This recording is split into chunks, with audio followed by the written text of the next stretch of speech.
kegiatan pembelajaran di SMA Santo Yosef Aikanopan sebelum masa pandemi. Sekolah sudah menentukan jadwal pagi hari untuk menyambut para siswa-siswi kita di gerbang sekolah sebelum pukul 7 untuk memberikan salam dan sapa. Setelah itu, kegiatan selanjutnya adalah pada pukul 7.15. Kegiatan senam, upacara penaikan bendera, ibadat sekali seminggu, senam kesegaran jasmani, English Day, dan literasi. Pada pukul 7.30 dimulai kegiatan pembelajaran di dalam ruang masing-masing.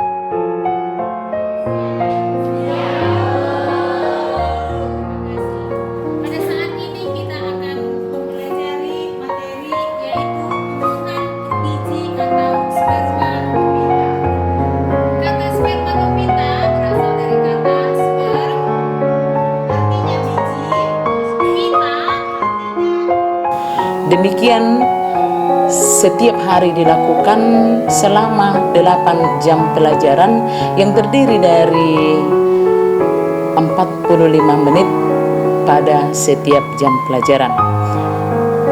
Pukul 7.30 sampai dengan pukul 14 WIB berakhir pembelajaran tatap muka.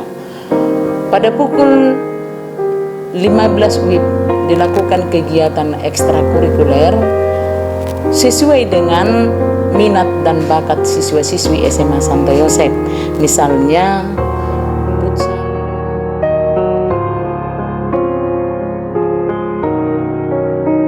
bola voli, seni tari, seni suara, musik tradisional Batak Toba, musik band atau modern, dan juga ekskul lainnya.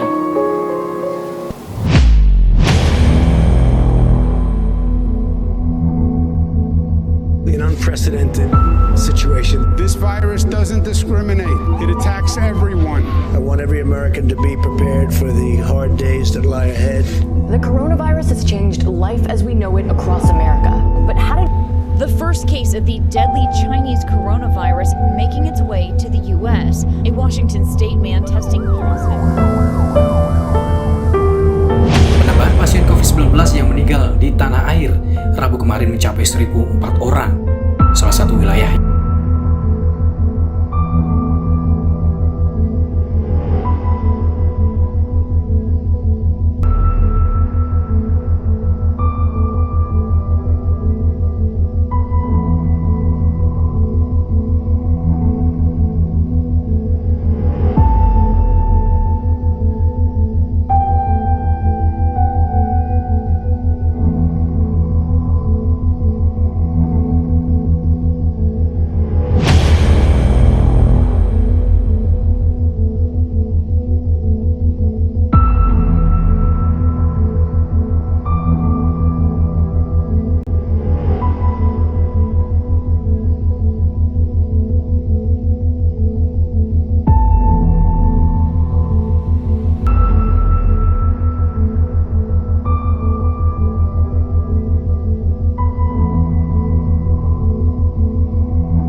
sekolah sudah menentukan jadwal setiap hari yang terdiri dari 3 mata pelajaran dan dilakukan secara daring. Dalam menyampaikan kegiatan tersebut selalu diawali dengan doa pagi, kemudian dilanjutkan dengan pembelajaran, diberikan kesempatan kepada Bapak Ibu guru untuk berkreasi.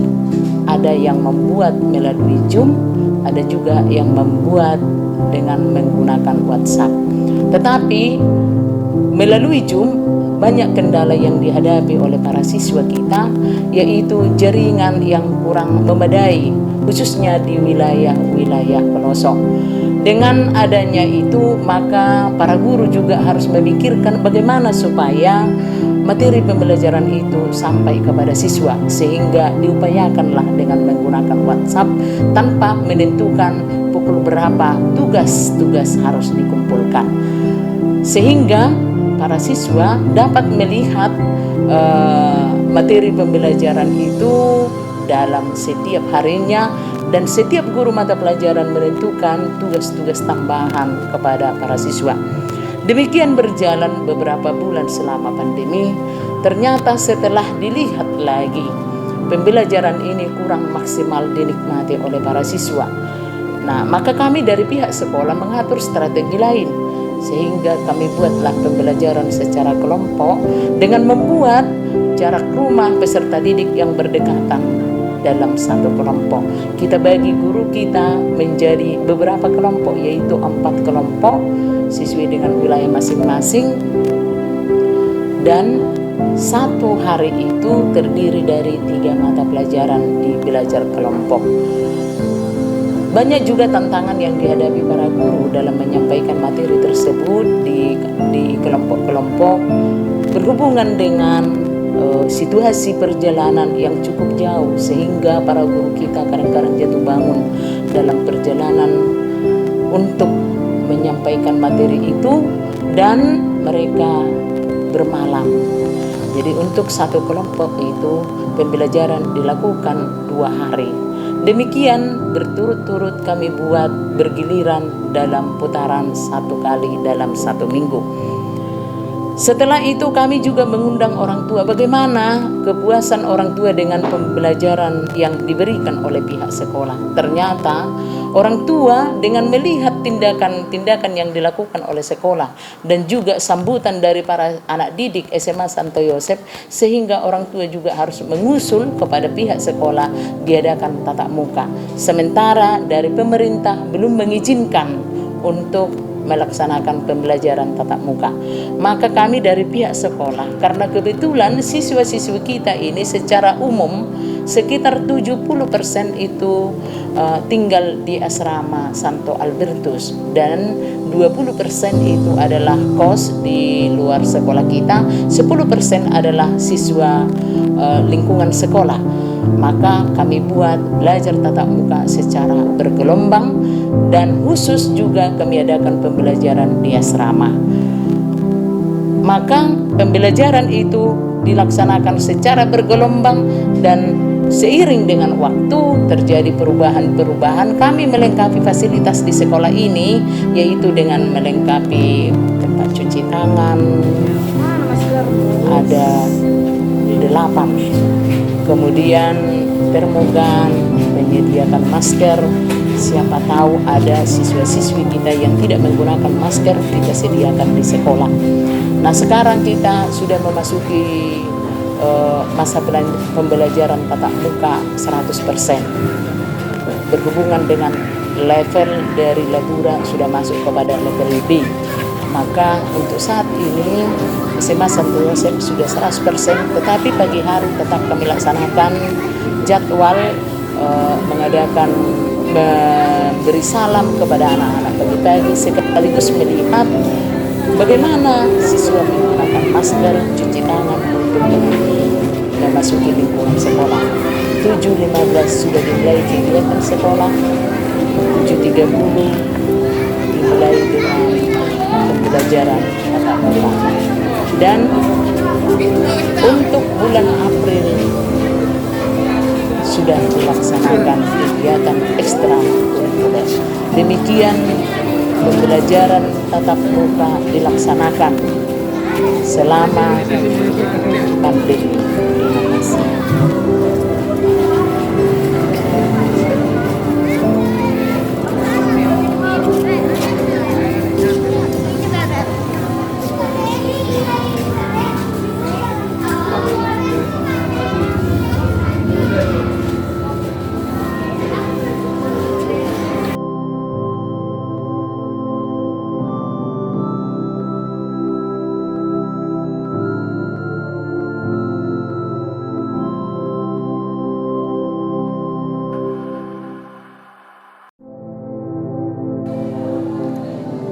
sebagai tentang respon saya terhadap pandemi ini, pertama saya lihat dari segi waktu.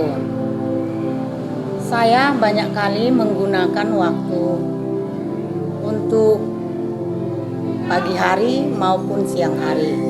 Bahkan malam hari juga saya harus menggunakan peluang waktu saya untuk memeriksa segala tugas-tugas anak-anak yang dikirimkan sampai jam 12. Jadi semua harus sudah selesai, berhubung karena keesokan harinya harus kita lakukan menjawab dan membalas segala tugas-tugas yang diberikan anak-anak.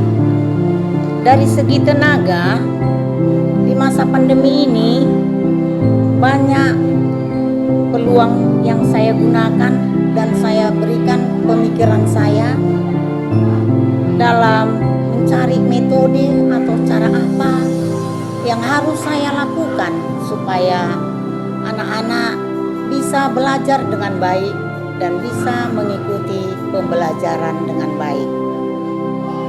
Kemudian dari segi peserta anak didik, banyak anak yang masih tidak mau mengikuti pembelajaran online.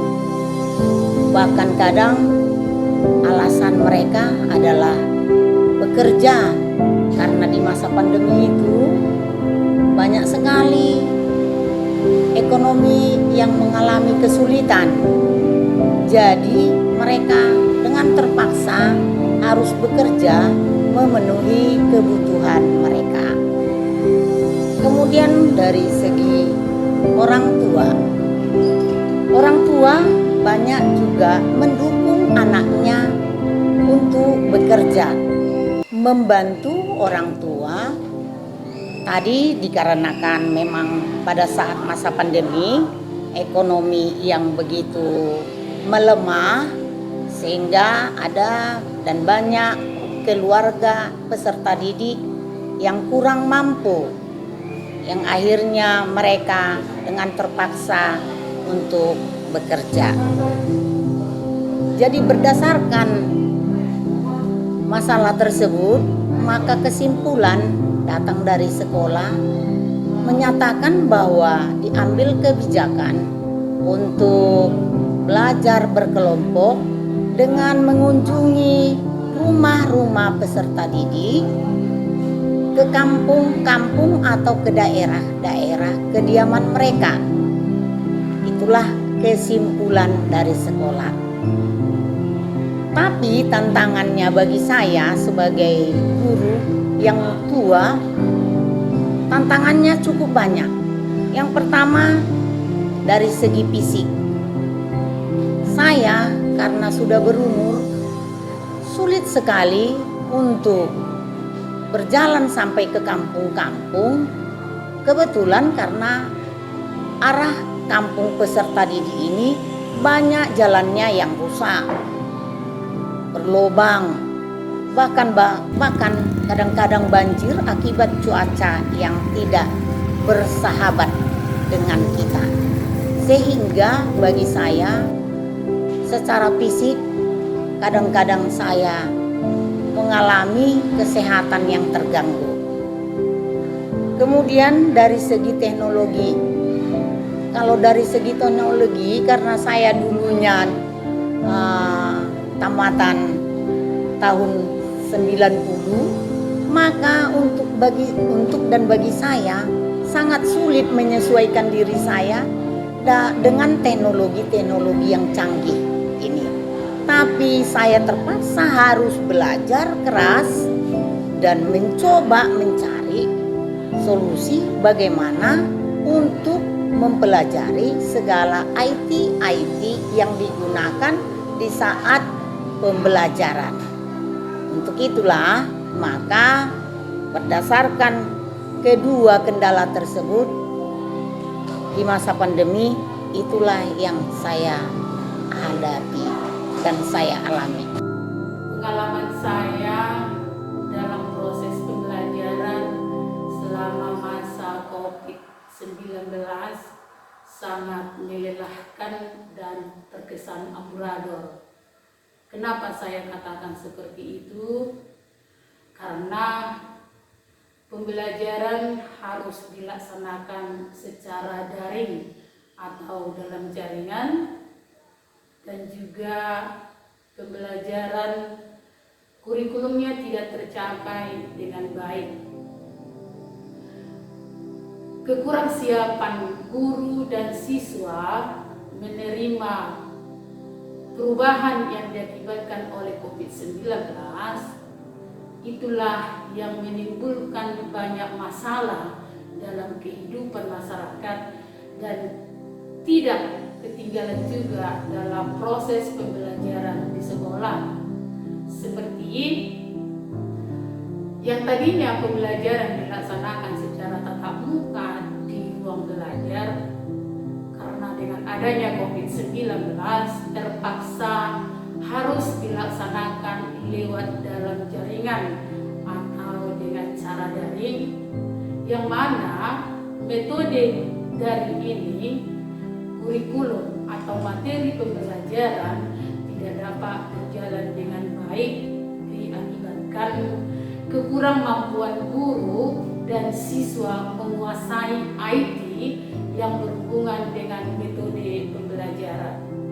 Kemudian yang berikut, masalah yang diakibatkan oleh COVID-19, masalah di perubahan psik dan juga masalah yang berhubungan dengan ekonomi dari orang tua siswa.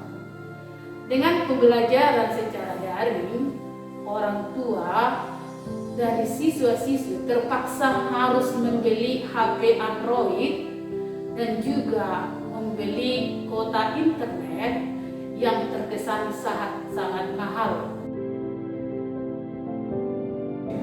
Untuk kendala yang saya alami sendiri sebagai guru mata pelajaran ketika pembelajaran daring, banyak kendala yang saya alami, tapi yang paling utama adalah mengenai sinyal. Sinyal merupakan hal yang utama ketika pembelajaran daring yang saya hadapi, karena untuk wilayah kami sendiri, untuk sekolah khususnya sinyal memadai, tetapi untuk di daerah-daerah, banyak daerah sinyalnya kurang mendukung. Nah, jadi inilah yang paling utama, karena untuk siswa kami sendiri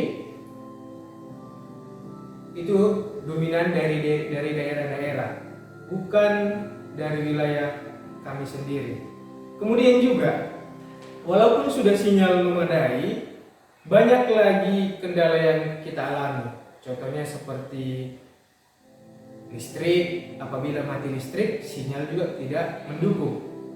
Nah, jadi kemudian lagi apabila hujan juga mendukung untuk ketersediaan sinyal.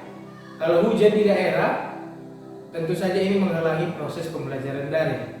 Nah, tentu saja si siswa tersebut mengatakan, Pak, tugas kami belum dikumpulkan dikarenakan tadi di daerah kami ada hujan, jadi ini menghalangi proses pembelajaran daring. Nah, jadi seluruh komponen ini saling berhubungan, yaitu mengenai sinyal, listrik, dan cuaca. Nah, ini salah satu yang paling sering saya alami sendiri.